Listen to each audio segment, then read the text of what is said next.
चले नया दारू पीबे भैया रे, चले नया दारू पीबे। अइले एक साल बाद नया साल रे, माल पूछे न छे भाई हाल चाल रे। चले नया दारू पीबे भैया रे, चले नया दारू पीबे भैया रे, चले नया दारू पीबे।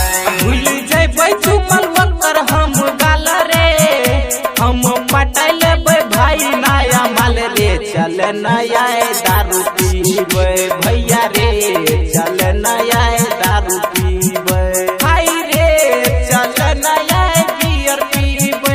हर जइया के हम अब भूल जइबै, बुझरी है पहिले से ओकर चाल के, माल पूछे न छे हमर हाल चाल के। चल नया महुआ पीबे भैया रे, चल नया दारू पीबे।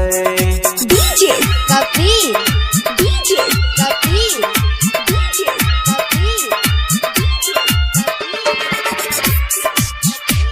चले नया दारू पीबे भैया रे, चले नया दारू पीबे। बिहारीगंज में बियर किनबै, गोलपारा में मछली रे, गोलपारा में मछली रे। बिहारीगंज में बियर किनबै, गोलपारा में मछली रे। बियर के हम सील करबै, माल घूमे एतै जखनी रे।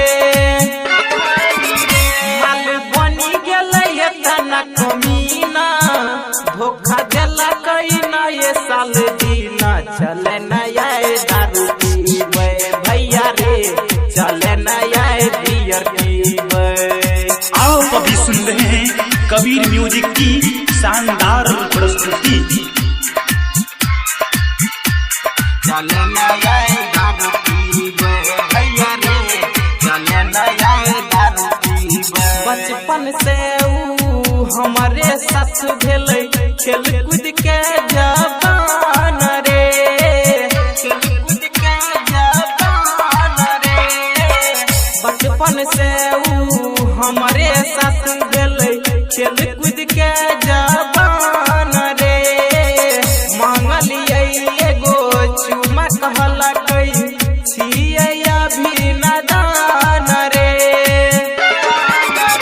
राइटर राजकुमार लागे छै पटैलकै, सिंगर बहरुन के झूठे से फसैलकै। चले नया दारू पीबे भैया रे, चले नया दारू